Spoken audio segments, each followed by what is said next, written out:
सवाल पूछिए sir good अपना। Morning ma'am. मैम मेरे पास पीसीबीएल के शेयर हैं 440 के रेट से और एचडीएफसी बैंक है 2030 शेयर 1000 के रेट से। तो मैं इसे ठीक होल्ड करना चाहता हूँ अभी 2 साल के लिए।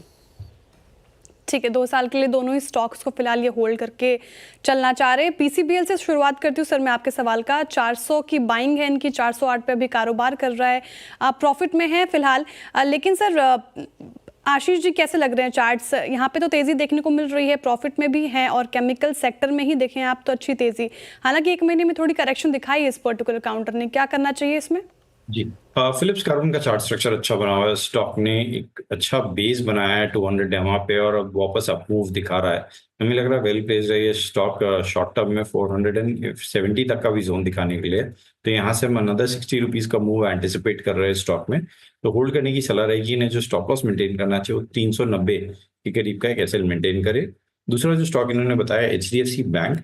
देखिए यहाँ पे स्टॉक अब कंसोलिडेट कर रहा है। एक अच्छा पुल बैक देखा था हमने और उसके बाद वापस एक स्ट्रॉन्ग करेक्शन भी देखा दिसंबर और जनवरी मंथ में। अब स्टॉक एक कंसोलिडेट कर रहा है अपने 20 और 200 एमआ का जो एक क्लस्टर बन गया है उसके आसपास में।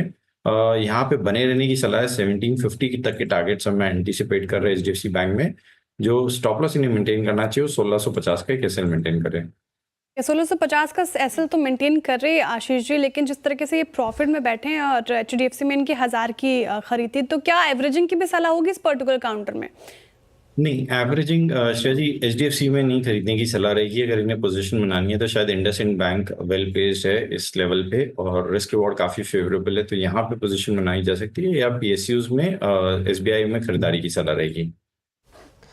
ओके, तो बैंक दिग्गज एचडीएफसी बैंक के ऊपर ये राय और साथ ही साथ एसबीआई के ऊपर बहेती सर ने अपना व्यू पॉइंट रख दिया है। अब चलते हैं डायरेक्टली राजस्थान से जितेंद्र जी हमारे साथ जुड़े हैं। जितेंद्र जी नमस्कार, कैसे हैं आप? नमस्ते मैडम, नमस्ते। बस अच्छे हैं मैडम।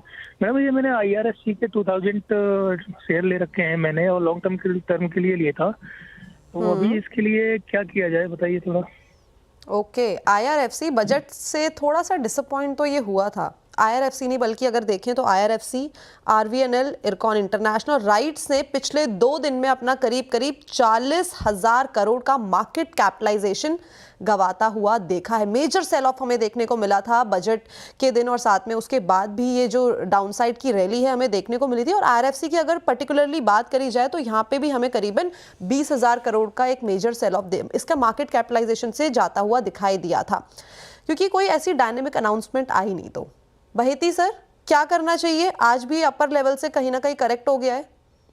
जी देखिए, बजट में हमने दोनों सेक्टर में गिरावट देखी थी, रेलवे और capital goods. But capital goods में जो एक अपमूव वापस देखने मिला है आज और काफी शॉर्ट कवरिंग देखने मिल रही है, वैसी शॉर्ट कवरिंग हमें रेलवे सेक्टर में नहीं देखने मिल रही है। हमारी सलाह रहेगी कि यहाँ पे कोई पुल बैक आता है तो उसमें से एग्जिट करे। नीचे में जो इन्हें स्टॉप लॉस स्ट्रिक्टली मेंटेन करना चाहिए वो 132 का एक एसएल मेंटेन करे और पुल बैक में एग्जिट करे इसे। ठीक है, 132 का स्टॉप लॉस मेंटेन करके चलें और कोई भी पुल बैक आए तो उसमें एग्जिट करने की सलाह है। फिलहाल बिल्कुल भी कोई बड़े अनाउंसमेंट्स नहीं हुए, निराशा हाथ लगी इनफैक्ट पूरे ही पीएसयू सेक्टर को इस बार बजट से। चलिए अब अगले कॉलर की तरफ चलते हैं और अनिल कुमार जी हमारे साथ विजयनगर से जुड़ रहे हैं। Anil Kumar ji, very good morning sir, आपका सवाल। Madam good morning sir. Actually मैं डाबर का शेयर लिया हूँ 70 शेयर्स एट द रेट 665 लेके मेरे को 2 महीना करीबन हो गया है। तो उसको आगे होल्ड करना है या उसको अभी सेल आउट करना है? ठीक है, 2 महीने से आपके पोर्टफोलियो में है डाबर और डाबर में अभी तो प्रॉफिट 665 के भाव पे नहीं लॉस में चल रहे हैं और एक छोटा मोटा लॉस नहीं, 126 रुपये प्रति शेयर लॉस में चल रहे हैं।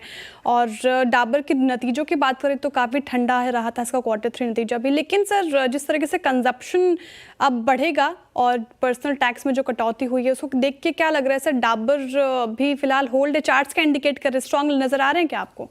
देखिए, इनकी जो परचेजिंग है वो काफी ऊपर भाव पे हो चुकी है। आई थिंक सितंबर में के आसपास में इन्होंने लिया होगा 665 और वो इस स्विंग का ऑलमोस्ट हाईएस्ट पॉइंट है।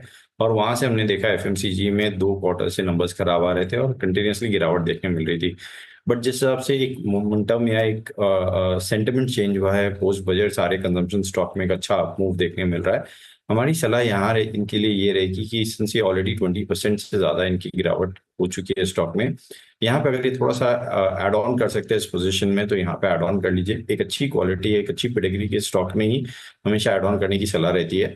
स्टॉक अभी भी अपने 200 EMA से काफी नीचे ट्रेड कर रहा है। जो इन्हें स्टॉप लॉस मेंटेन करना चाहिए पूरे पोजीशन में, वो 520 रुपए का एक एसएल मेंटेन करे। शॉर्ट टर्म में हमें लग रहा है कि इसमें 590 तक का जोन देखने मिल सकता है, क्योंकि वो एक रेजिस्टेंस एरिया, एक गैप बन गया था 590 के आसपास में, तो स्टॉक वहां पे शॉर्ट टर्म में जाता हुआ देखने मिल सकता है। एक बार 590 के पास में आए तो वापस एक बार चार्ट चेक करवा लें। ओके, तो ये थी राय डाबर पर। चलिए अहमदाबाद चलते हैं। अहमदाबाद से जैमीन जी हमारे साथ जुड़े हैं। नमस्कार जैमीन जी, कैसे हैं आप? नमस्कार, एकदम बढ़िया है। आप कैसे हो मैडम? ऑल गुड सर, बताइए। हाँ, हमने कार ट्रेड का शेयर लिया था जो आईपीओ था वही, तो उसके 3 लॉट है मेरे पास 1618 में। तो अभी उसमें क्या राय है आपकी? ओके, कार ट्रेड अभी अगर वेंसडे को देखें तो इसके नतीजे भी आए थे नेट प्रॉफिट में, और साथ ही साथ कंपनी के रेवेन्यू में एक अच्छा खासा उछाल देखने को मिला था, और सेम डे में इंट्राडे में शेयर में करीबन 9% की हमें तेज़ी देखने को मिली थी। लेकिन बहेती सर, आगे की जो चार्ट की ट्रेजेक्ट्री है वो क्या शोकेस कर रही है इस टाइम पे? ये देखिए, चार्ट स्ट्रक्चर अगर मैं इसकी थोड़ी सी डिस्कस करूं, 2021 में इसका आईपीओ आया और 1500-1600 के जो जोन में उसमें आईपीओ आया, और वन वे फॉल हमने देखा था, स्टॉक 300 तक चला गया था, और वहां से अब एक वापस रैली देखने मिली है जो कि स्टॉक को 1750 के जोन पे ले आया है। तो मोमेंटम अच्छा बना हुआ है, लेकिन सिंस एक वन वे मूव देखा हमने 300-350 के जोन से 1700 तक के जोन में, तो यहाँ पे हम थोड़ा सा कॉशियस रहेंगे स्टॉक में। यहाँ पे हमारी सलाह रहेगी, एक बार ये प्रॉफिट में है तो प्रॉफिट बुक कर ले। अगर इन्हें बने रहना है तो जो एक स्टॉप लॉस इन्हें मेंटेन करना चाहिए वो 1660 का एक स्ट्रिक्ट स्टॉप लॉस जरूर मेंटेन करे इस पोजीशन में।